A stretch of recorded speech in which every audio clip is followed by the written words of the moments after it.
یہ جو میں پیش کرنا چاہ رہا ہوں کاش میں پہنچا سکوں. بی بی کی عظمت کو میں نے یہاں تک پہنچایا ہے کہ بیان کرتے میں کہ میں جو پیش کرنا چاہ رہا ہوں یہ جملے جو بی بی نے فرمائے ہیں ذرا غور کر لیجیے گا کہ بی بی کیا فرما رہی ہیں اور جناب سرور کائنات کیا تعارف کروا رہے ہیں بی بی کا.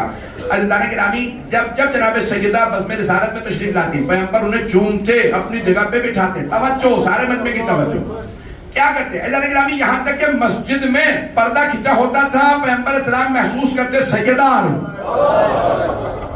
خطبہ روک دیتے منبر پہ بھی کھڑے ہو جاتے تھے.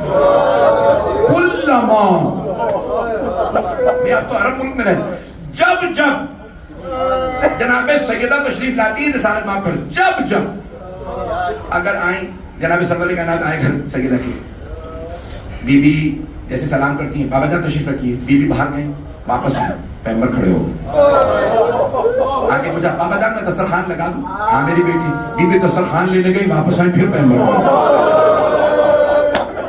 بی بی نے ایک مرتبہ دسترخوان بچھایا بابا جان پانی لا دوں. ہاں میری لخت جگر بی بی پانی لے کے آئیں پیغمبر پھر کھڑے ہو. ام المؤمنین کہہ رہی ہیں یہاں تک کہتی ہیں جب سیدہ آتی پیغمبر قیام فرماتے جب اگر ایک ہی نشست میں 7 مرتبہ تشریف لائیں جناب رسالت میں آپ 7 مرتبہ قیام فرماتے. بھائی جملہ سن لیجیے گا فضائل کا جو میں جہاں پہ یہ بھی ختم نہیں ہوا جہاں میں لے جانا چاہ رہا ہوں آپ کی آنکھوں میں آنسو میں جانتا ہوں فضائل میں آنسو آنا یہ بہت زیادہ عقیدت کی علامت ہے. سن لیجیے جملہ پڑھ رہا ہوں میرا آپ سے وعدہ ہے آپ کے ایمان میں اضافہ ہوگا. توجہ سارے مجمع کی توجہ عزیزان گرامی کیا ہے یہ رتبہ جب سیدہ آ رہی پیغمبر قیام فرماتے مسجد میں بھی قیام کر رہے ہیں خطبے کے دوران بھی. مسجد ہے عبادت کی جگہ مسجد ہے عبادت کی جگہ. مجھے اپنے بچوں پہ پیار آنا اپنے بچوں سے پیار کے اظہار کی جگہ ہے گھر. مسجد عبادت کی جگہ مسجد عبادت کی جگہ. اگر پیغمبر اسلام مسجد میں سیدہ کے لیے کھڑے ہو جائیں تو یہ ایک باپ بیٹی سے محبت کا اظہار نہیں کر رہا رسالت صحابہ کو عبادت سکھا رہی ہے.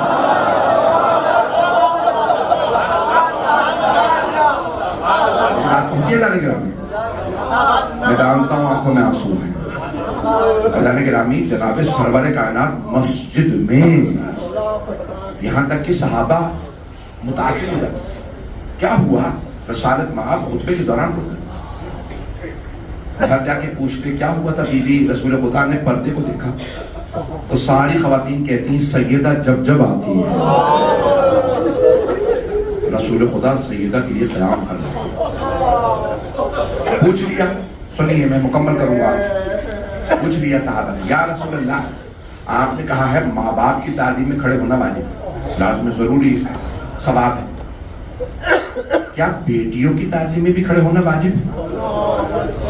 آپ نے فرمایا نہیں. پھر آپ اپنی بیٹی کے لیے کیوں کھڑے ہوتے ہیں؟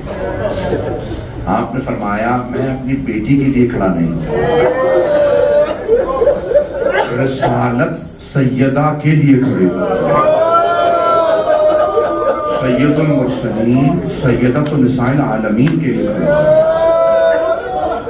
پہنچ رہے ہیں ذرا آنسو میں سن لیجیے گا فضائل کی چند جملے سنیں گے. ایک اور تم نہ کر دیکھ سکے تو بیٹے دیکھیے گا انہیں آنسو کے ساتھ سنیے گا. کسی نے پوچھا یا علی کیا بیویوں کے لیے کھڑے ہونا لازم ہے واجب؟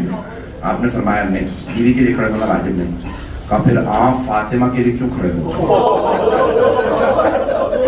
پورے مدینے میں ساری خواتین کہتے ہیں ہم نے آنکھوں سے دیکھا جب مولا گھر آ جاتے ہیں نا سیدہ آ جائے تو مولا کھڑے ہو جاتے یعنی کہ بیوی کے احترام میں کھڑے ہونا واجب ہے. آپ نے فرمایا نہیں. کہا پھر آپ فاطمہ کے لیے کیوں کھڑے ہوتے ہیں؟ آپ نے فرمایا سنت نبوی پہ عمل کرنا.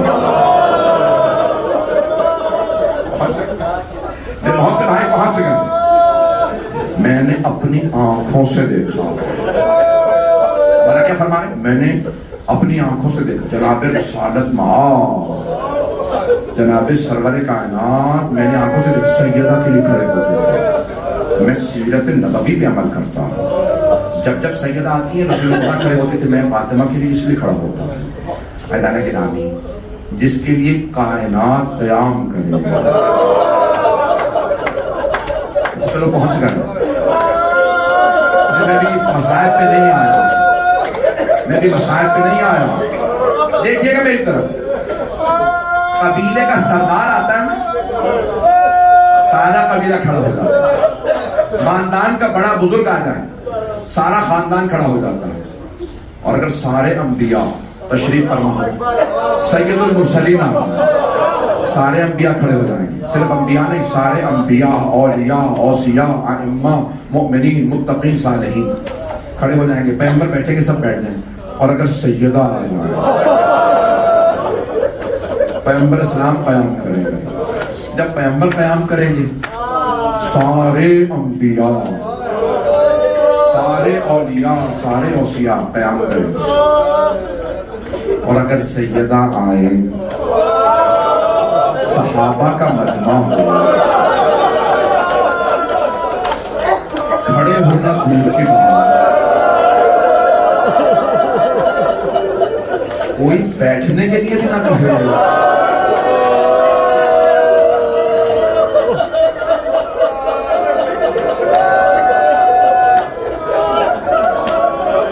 آج تو فضائل سے ہی رو رہا ہے. بھائی ساری چناب نہ بجھائیے گا، میں بہت سے مسائل کے جملے پڑھ نہیں سکتا، لیکن اشاروں میں بیان کر سکتا ہوں. عزیزان گرامی، ہاتھ جوڑ کے عرض کر رہا ہوں، مجھے معلوم ہے میرے بہت سے مومن بھائی جناب سیدہ کے مسائل برداشت نہیں.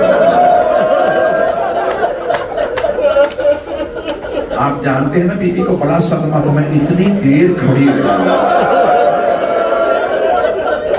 کسی نے بیٹھنے کے لیے نہیں کہا. یہ وہی مسجد ہے جہاں میرے بابا میرے لیے قیام کرتے تھے. میں آج مکمل نہیں کر سکا، انشاءاللہ کل پڑھوں گا پورا فضائل کا بیوی کے بعد. لیکن عزیزان گرامی، بڑا اہل بیت کو صدمہ تھا ماں اور بیٹی کے دربار میں کھڑے رہے.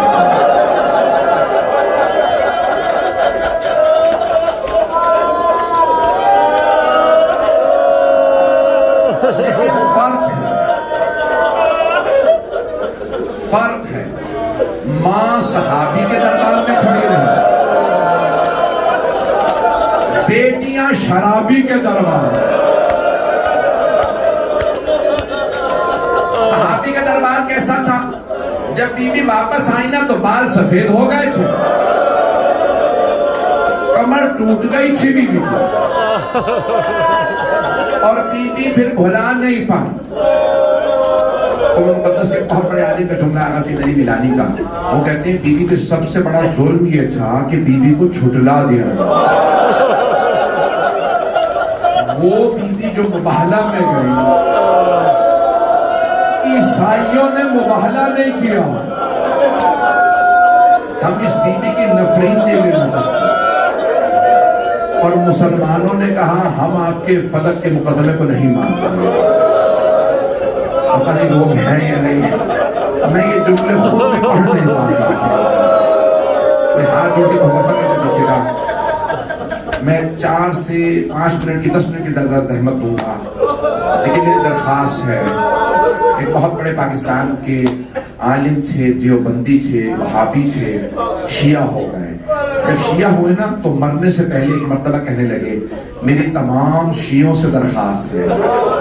پھر کہتے تھے سیدوں سے درخواست ہے، روز قیامت جناب سیدہ سے بس اتنا کہہ دینا میں نے ماں بیٹی کا دفاع کیا. دونوں بیویاں دربار گئی، میں نے دونوں کے مسائل کو پڑھا، میں نے دونوں کا دفاع کیا. بس جب سنیے گا، میں بہت رک رک کے پڑھ رہا تھا، سن لیجئے. بیوی گئی صحابی کے دربار میں، بیٹیاں گئیں شرابی کے دربار میں. بہتر دیکھیے گا شرابی کا دربار کیسا تھا. جب آئے نا مولا سجاد واپس، اور جناب محمد حنفیہ نے پوچھا سجاد آپ 24 برس کے جوان ہیں، آپ کی داڑھی سفید کیسے ہو گئی؟ مولانا سجاد نے فرمایا چچا آپ نے صرف سنا